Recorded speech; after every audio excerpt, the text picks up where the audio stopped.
Hi everyone, we're back here. This is part 2 of 2. It's Voice for All Caregivers in connection with What's Happening Whittle YouTube channel, and we've got Mickey Allen again for the second part of his interview. Thanks for coming back in, Mick. You're welcome, brilliant. Just want to thank the chefs as well for giving us the room here today. They give us the room free of charge, looked after us, which is brilliant. So we're going to get straight into it, Mick. I'm going to start off by just asking you, when was the first time, we've talked a bit in part 1 about your fighting career, and and we got a little bit back into your gym, so I'd just like to know, when did you, what age did you feel, and how long after you finished your fighting career did you think about running your own gym and opening your own gym, and just a quick oversight of what your gym offers the community in Birkenhead across the board? Yeah, so when I was still boxing, I still sort of helped out in the gym with the younger boxers. There was always like a kids class. So when I was like age 20, I was still helping out the trainers who were trying to keep control of a load of like 6, 7, 8 and 9, 10-year-olds. So we used to sort of take a few off their hands and try and teach them how to box while I was still learning how to box and while I was still boxing myself. So we used to like come in early, not do a session, but help train the kids for an hour. It's always been in you that then, Annex. Yeah, there's something there, isn't it? In the first video about in school and I would look out for people. So you're a natural at that. Yeah, and then what had happened then is after I've done the hour with the kids, I get stuck into my own training and end up sparring all the adults and stuff like that, and sort of preparing myself for my own boxing matches. It wasn't until I was about age 26, which is round about year 2000 or something like that,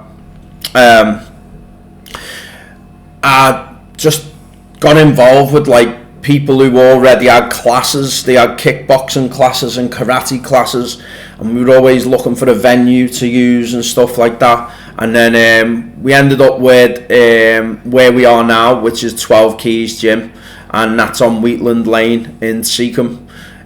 So we've been there for 23 years, because it's year 2023 now. So it's been 23 years. Yeah. So I started coaching because, I started off teaching kids, and then I used to spar the adults that used to come in, and then I'd prepare myself for my own fights. And then I heard some pros, well, they weren't pros, there were some amateurs, and they were looking to turn professional, but they couldn't turn professional on the Whittle because there was no professional boxing promoter, no professional boxing manager, and there wasn't any professional boxing trainers. Right. There wasn't a property for pro boxers to go to. So Birkenhead or the Whittle have been sending lads who have got the ability to turn pro. Been sending them to Liverpool, Manchester, London, and they're having to travel to do their career. Yeah. So what I done, I went to the boxing board and I got a trainer's license, and then ended up opening 12 Keys Gym, and I started off just training pro boxers. It was like the gym just for pro boxers, and they were coming from Liverpool and Chester, and sparring was going on. They were all coming from all over the place for the sparring, and the Birkenhead lads started turning pro. Peter Allen turned pro, Jamie McKeever turned pro, Steve Williams turned pro from Wallasey, Wayne Denny from Rock Ferry turned pro. So we ended up with like handfuls. And boxers from Liverpool come over here as well. Floyd Churchill, I remember Floyd, and there was quite a few that popped over here and used our gym for sparring. Yeah. Jamie Keever in Everton Valley for a bit as well? Wasn't he with that? Yeah, what it was, Jamie had a training camp on the Whittle, which was ours, for when he was local. And then he had a training camp because he did the Everton Red Triangle. That's right, I remember him being there, over with Tony Carroll. Yeah. And he was a great fella, by the way. Tony and John Carroll were brilliant fellas. And he also had a camp for a short spell in Ireland. That's right, that was under Warren or Hearn. Who was that? It was under Barry Hearn. It was all under Barry Hearn. Yeah. But more or less he was in our gym because, like, obviously we were licensed to do it. Go there for like the 10 weeks. Yeah, for camp or the training schedule. It's talented lad, Jammer, wasn't he? Because I was talking about Jammer just the other week. A lot of people don't realise he was a great footballer as well. I know. Because could have went either way. Wigan wanted to sign him. Yeah, I think it was sure it was Wigan Athletic. Yeah. Because we had the Saturday First Division team in the Comets, and he's about about 3 or 4 years younger than me, Jamie. Yeah. And when I was about 17 or 18, he must have been about 14, Jamie, still at school. And that was Saturday, Thursday, but he was playing midfield, and he played in midfield with me on that side. He had a couple of good spells of football. He could have gone pro, but didn't Barry Hearn knock on his door, personally? I think I've heard a bit of a story. What had happened, which is good, that we've got like some good people in the community on the Whittle in Birkenhead, is what had happened. A certain person had watched Jamie's amateur fights and they were quite impressive. Jamie at age 15, 16 was in like junior championships for the country, and was stopping other 15 and 16 year olds. He was like stopping them with body shots and knocking kids out his own age. So it showed he had a bit of potential there. So what had happened, somebody on the Whittle had got a VCR of Jamie's, because we're going back a bit here, a VCR tapes, of Jamie's amateur wins, and then written a letter to Barry Hearn. And I think one day Barry Hearn got bored and put his tape on and ended up get in touch with this kid and we'll invite him down to London. So Jamie went down to London and sparred a couple of ex-world champions or world champions at the time, sparred just to see whether he could do the job, and they signed him there and then. They signed him for 3 years, I think. I mean, because that's when he left football then, and he remembered him sort of. I did that story, not like that, not just, I just remember hearing that rumour and that sort of thing, So, so those guys who written a letter and done a tape, well done. Put him on because British champion Jamie Money. Yeah, he got up, he boxed and won a Central Area title, which is a big local title in the professional ranks, because that's your next step for British. And then he won the British title, and then he boxed for an England title. We went 10 rounds with Stephen Bell. Is that the lad where he broke his wrist on that fight? What's that? He broke his hand with Roy Rutherford British title. He was flying that morning. That was Roy Rutherford fight that. He fought 12 rounds he went. Yeah, he fought on with that, he went 12 rounds with a broken hand. He was flying then as well. He was at his peak. Because I remember him coming out of what's that fight, and he'd have won that fight if he wouldn't have done that. I think so. I mean, he did well to get come out really confident, a big commentator. I can picture the fight. The commentator actually says, "Look at the smile on his face. He comes out smiling and happy, and he's ready to go.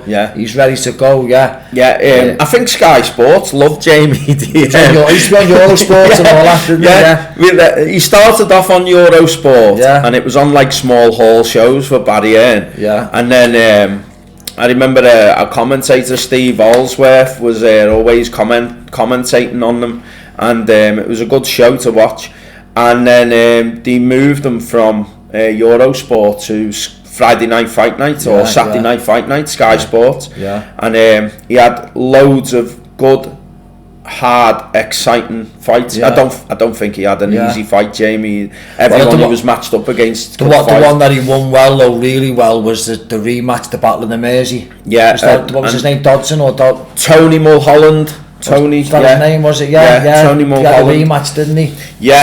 Because these standing room only for that. It was Shocker. It was that Shocker that they stopped charging people to come in. But he destroyed him in that, didn't he, Jamie? Jamie destroyed him, I think. He won that well. What had happened? Stopped him in about the 5th or 6th, Mick, was it? 6th, I think what had happened is Jamie had the first fight with him, and it was a toe-to-toe, and it was like a brawl, and it was a bloodbath. Both of them were cut, and it went 10 rounds, and Jamie got the decision. And then there was a rematch. I think like the other guys might have demanded the rematch, and then the boxing board spiced it up by putting a British title at stake. Right, okay. And Tony at the time as well, got to give him his due. He was. I remember seeing Tony in the amateur championships on the same night I boxed, and Tony was always in the amateur ABA championships as a bantamweight, and so Tony wasn't really, he wasn't a bad boxer. He was a good amateur. And Tony met Jamie when Tony was 16 or 17, fight 17, wins. So he had a career ahead of him, Tony, high prospect. And then Jamie boxed him and beat him in a 10 rounder. And then they had a rematch, and then Jamie schooled Tony Schooled him in a rematch fight. in a it's on boxing. YouTube. The second fight's all over YouTube. I've watched it a few times. So Jamie had schooled Tony in the second fight and stopped Tony with body shots and won the British title. And I think Jamie probably was the first Birkenhead lad to win a British title in over 50 years at the time, because if we think about going back a little bit, it would have been the McAteers, Pat, Les, Gordon, McAteer, and Wally Tom was world class from Birkenhead, and then there was my granddad Joe Bygraves, who was a Commonwealth champion. So all them guys were at the 1950s and 60s, and then Jamie does this in like 2004 or something, 2002, 2004, and he wins a British title. So it was the first time it had been won in over probably 50 years. It produces boxers, Birkenhead, though, doesn't it? It's known for it, isn't it? I think Birkenhead's always had a reputation as being a fighting town. It's always like had that reputation of like everybody, you know, everybody that's ever spoke about how tough Birkenhead is for a small county. It's out there.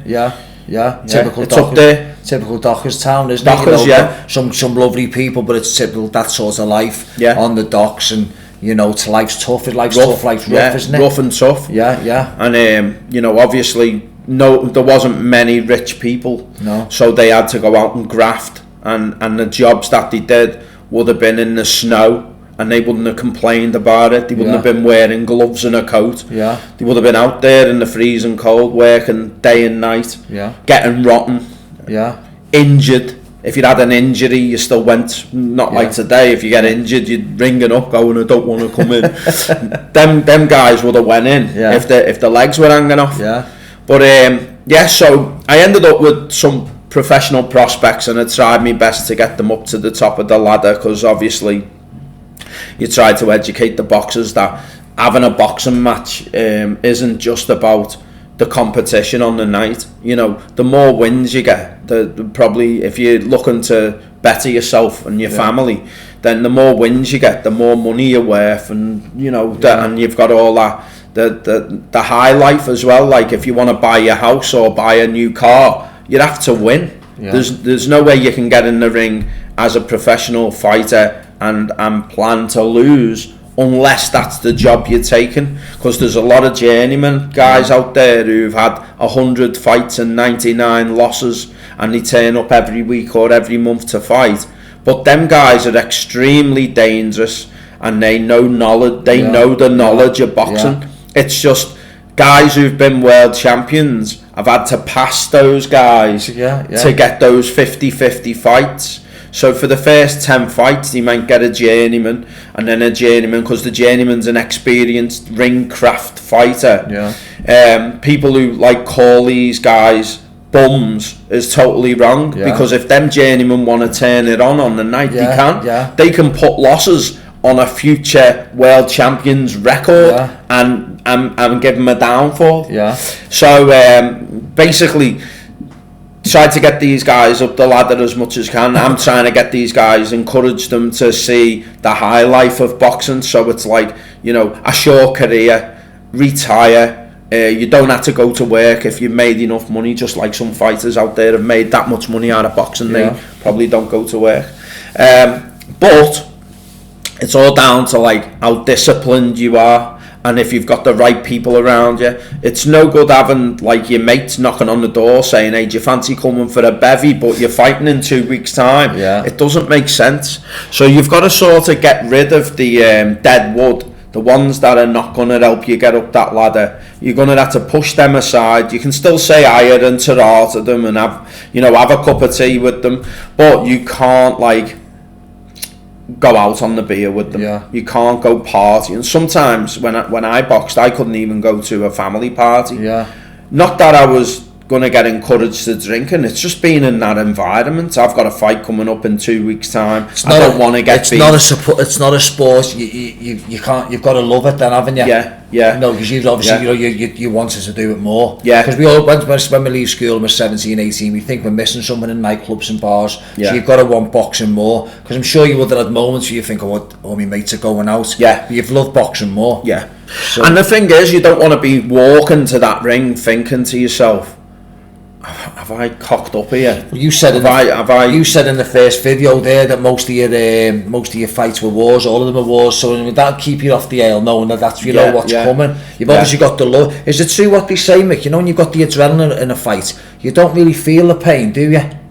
No, you know, if you've got it in you, I think afterwards, you can ignore it, can't you? Is it afterwards, once the adrenaline next day, and can you ache? Yeah, a couple of days later, you might have been hit with some shots you didn't even feel on the night. Yeah, that's right. Yeah. But because of your determination and your adrenaline, you can ignore that someone's power punching you. Yeah. You know, that guy's determined as well, and they're gonna try and punch holes into you. Yeah. If you're fit and he's fit, it can be an even fight. Yeah. But if you're unfit and that guy is fit as hell, he's gonna punch holes in you because he's determined and he's gonna be accurate. He's gonna want to hurt you. So you know, you've got to make sure you're fit. I would not want to walk to the ring thinking, have I done all my training today before I've got in there?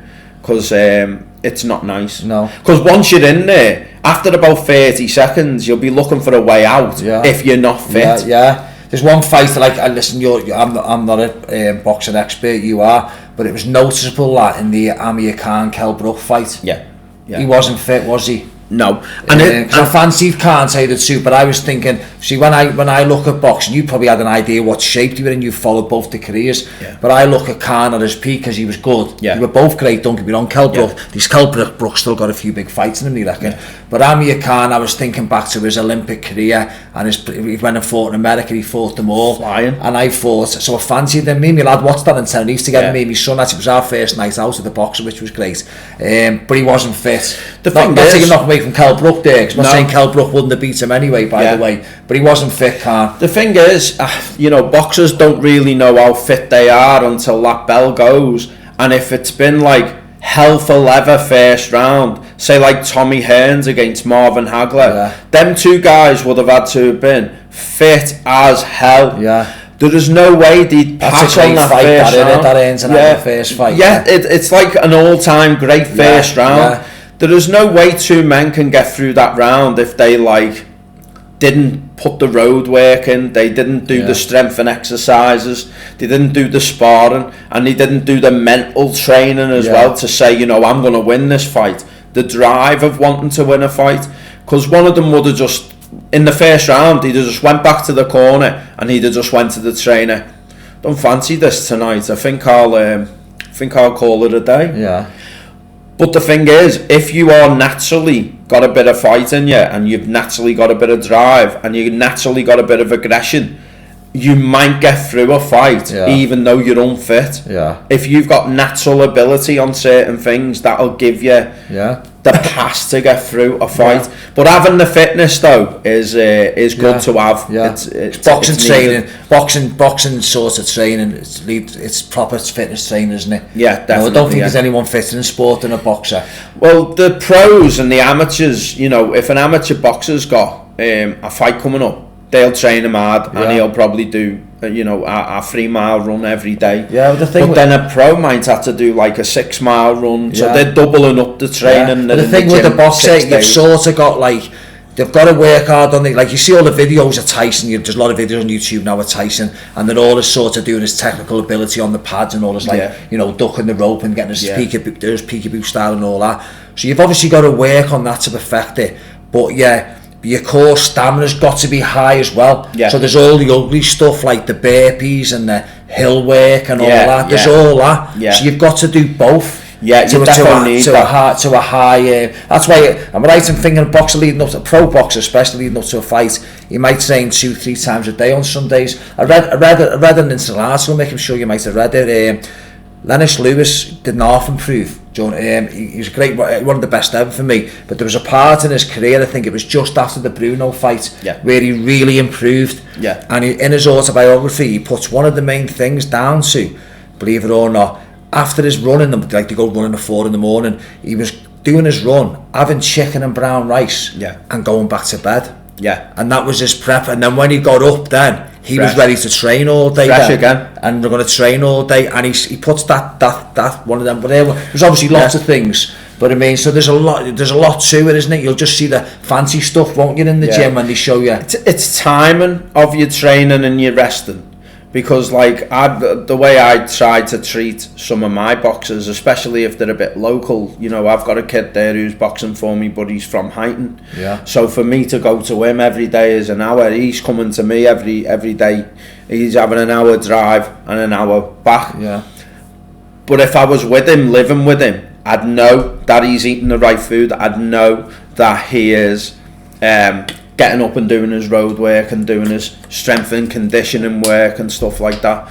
But the lad that's more local to me, I've seen you with him at 4 I've had to pick him up. Yeah, I've seen. Yeah. So you have to plan your day. He'll get up and his training session in the gym is 10 a.m. So I'm giving him a bit of time to have a sleep in, if he wanted to sleep in, till 9:30. Then he'll be in the gym at 10 o'clock. It could be technical work.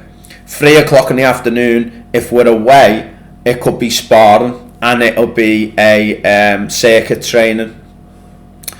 6 at night, if it's not 3 o'clock in the afternoon, it could be 6 at night till about 8, 9, and then he'll get a chance to go home and rest, and then I could have him out running at 12 o'clock at night. And the reason why we do that is because he'd had his last meal after training, and then he's going to rest and then go out and run 12 o'clock at night for a good hour, and then he goes home and rests, and then he gets on the scales the next morning. To see where he's at. So when he gets up the next morning, he's at his lightest. Then, because that's what he's going to do for the weigh-in, so things you see when he's getting there. So he either burns off his calories as he's ran on the 12 o'clock at night run, and then he sleeps and then gets up as light as he could be the next. So he's hungry there, isn't he? He wakes up hungry, doesn't he? Yeah, it's got to be done as well. I think anyone who signs a contract to turn pro, you've got to train 2 or 3 times a day. You've got to train every day, but don't train hard every day. That's like do a hard day, a light day.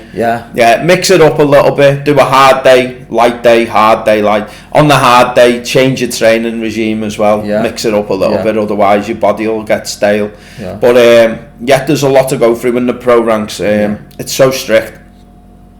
You got to be on the ball all the time. You got to check on their weight and stuff like that, and make sure that they're not eating KFC and McDonald's and God knows what. But going on about that, so tell us a bit about who you've got coming through at the moment. Right, so I've got fighters that come in and out of the gym, and they're active, and one or two of them are just trying to figure out what they're doing as well. So I've got Desire Adami. He's from Italy. He's had a good amateur experience in Italy. I think he had about 26 amateur fights, lost about 3. So there's a bit of talent there. He's turned pro in the UK. He's now 3 fights, 3 wins, and he's all out action. I've got James Francis. He's had very little amateur experience, but he's got a heart and he's tough, and he is now 2 pro fights and 2 wins. And I've just had in the gym the past week Teddy Needham. He has had something like 12 fights with 3 losses, so he's looking at getting back on track as well. But in the past I've had a few. I've had like Wayne Adeni, Steve Williams, David Kyogan, Jamie McKeever, Peter Allen. I've had a couple of Scouse lads come over. And if I can, I'll spend more time in other people's gyms sparring, so that the lads are not comfy. I want them as uncomfortable as possible in someone else's gaff, sparring. Take them over, We go anywhere. We go Chester, Bury, Liverpool, wherever they'll have us. What about your amateur scene, Mick? Have you got any real talent coming through in your amateur? I haven't, to be honest. I've got loads of amateur kids that come through, but some of them are like Doing some great work with a lot of them, because I've seen some of the videos as well, by the way. I'm quite careful with the youth, because I don't want to scare them off. Yeah. You know, like, you Got do your eye on anyone though? Obviously, yeah. don't mention any names because there's kids if you don't want to. But there's a few you've got your eye on though who could. There's a handful that can work together, and they work together quite well, and they keep them together to try and to educate each other, sort of thing, and bring each other on. But the thing is, I'm like, not petrified, but it worries me that if I approach the youth, the kids, and say to them, listen, you could be a little bit of a boxer here. If you want to fight, I could get you to fight, and blah blah blah. I don't want them to like go yeah and then not come back. So I sort of wait a little bit, and I let them come to me, and let them say, you know, do you fancy matching me up, or is there any shows I can get on? I'm made up for them if they do that, but I won't put pressure on them. And you know, I don't want to be rude here neither when I say this, that I don't like it when parents try and push the kids into fighting. You know, the kids, just let them enjoy themselves. Let them go to these kickboxing, Thai boxing, fighting classes. Let them enjoy it and not put pressure on them. And if they're making mistakes, you know, don't go mad at them neither, because it'll just ruin it for them. Because when they become an adult, age 18, they'll rather go out on the ale. Because you may push them to that direction. Like, always encourage them. Always. That's right. Take them to the club, but don't push them. Don't like bully them. Don't be telling them off when they make mistakes. But let them find the way, haven't you? Introduce them to the right things, and let them find the way what they want to do. They're always going to make mistakes, aren't they? Because, you know, that's why we're there. Us as coaches are there to try and guide them the right way. But they're always going to make mistakes. But the worst thing, the things I've seen in the past when I was running boxing gyms and stuff, was, you know, the parents, they're pushy. And I think the parents can push the kids into not enjoying it anymore, and then not wanting to go. So don't bully your kids into going. What do you think you'd have done, Mick, if you wouldn't have gone into boxing? What do you think you'd have done?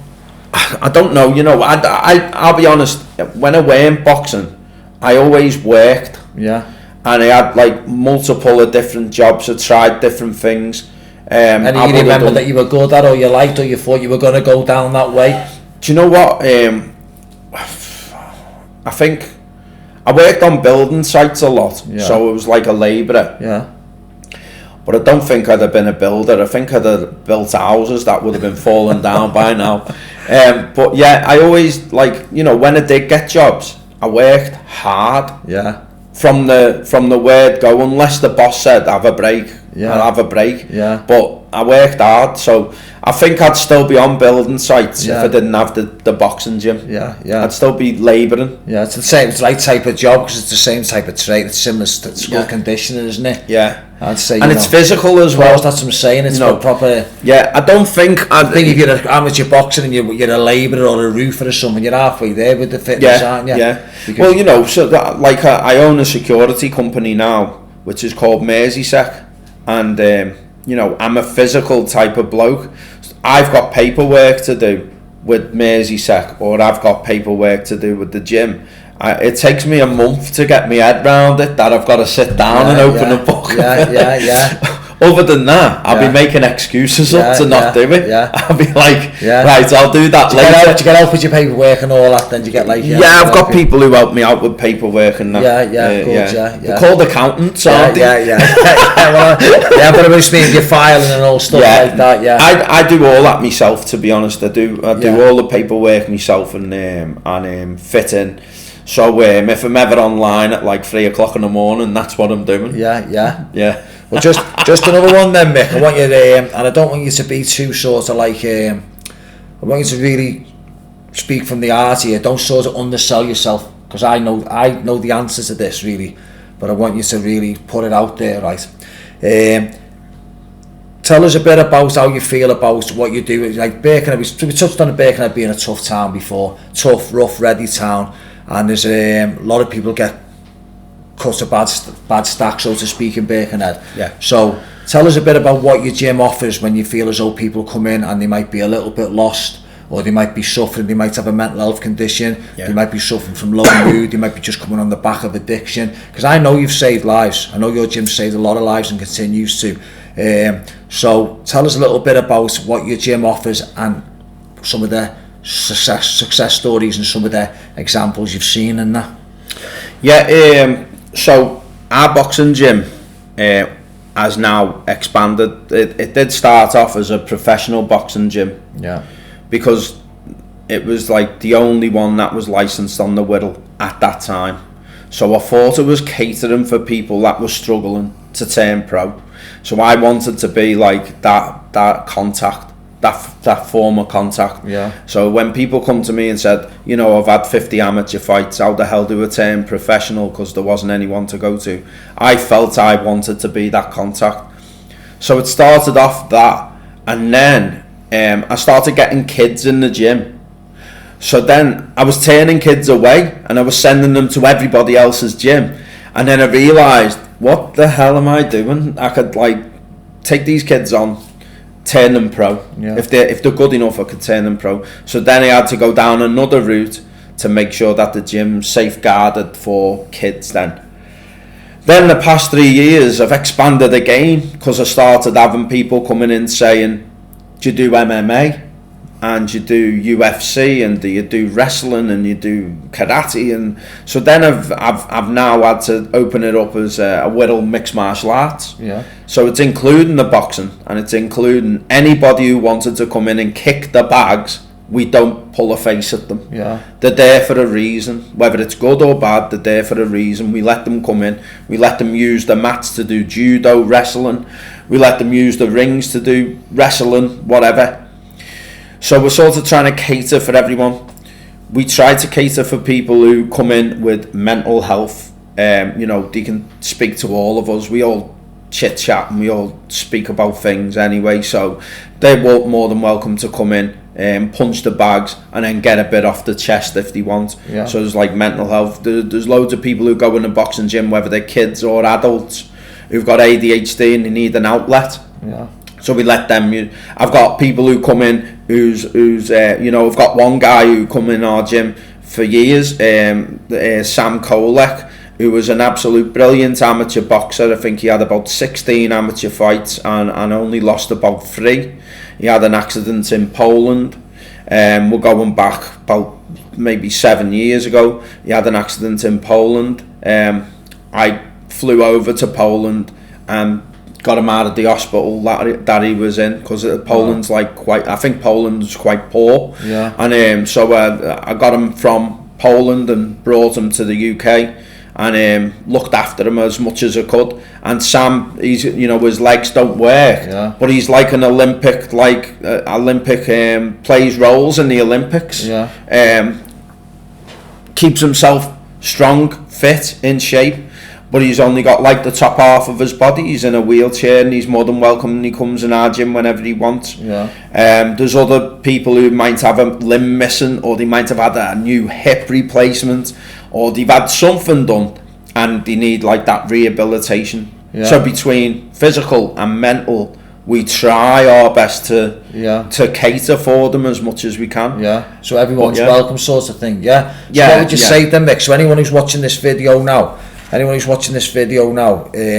who might be sitting at home and they might be suffering from the mental health, or they might be suffering from low mood, or they might just be a little bit insecure, whether it be man, woman, child, and they're thinking, you know what, I'd love to go down to that boxing gym, I'd love to get involved, but I've never boxed, I've never hit a bag, I've got no one to go with.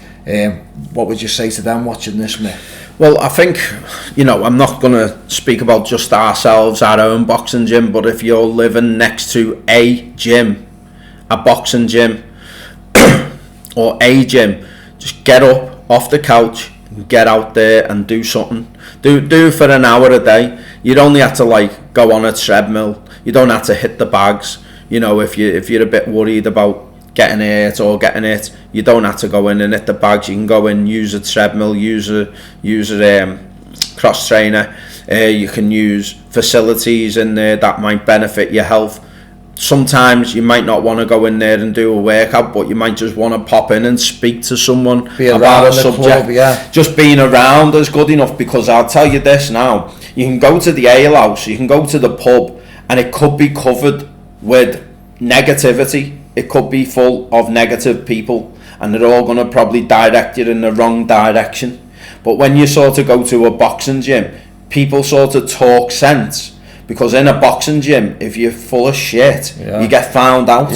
It's dead weird. It's like in a boxing gym, people try to talk sense to each other and try and point each other in the right direction. So obviously in any boxing gym, you should be able to just pop in and just go, can you have a little workout, and he'll help you out. You will be, people have got that, because it's fighting, people have got that sort of assumption, and it's totally the opposite. And when you go in the gym, there's more like, people in a boxing gym aren't going to get aggressive with you. They're going to involve you and get, because that, and going back to there, people talking like shit, so to speak, people talking crap and that. When you're training like that, when you're a boxer and you're training, you're highly tuned, aren't you? So you've sort of got that positivity about you and that sort of, and you want to sort of give it to other people. You want to help people. Like I know by speaking to you, but I know I've known you for years anyway. But you get a kick out of helping other people. It's good to see the benefits. People come to you and say, "Listen, Mick, I want to learn how to box." Then you light up. You light up, do you know what I mean? That's what you want to do.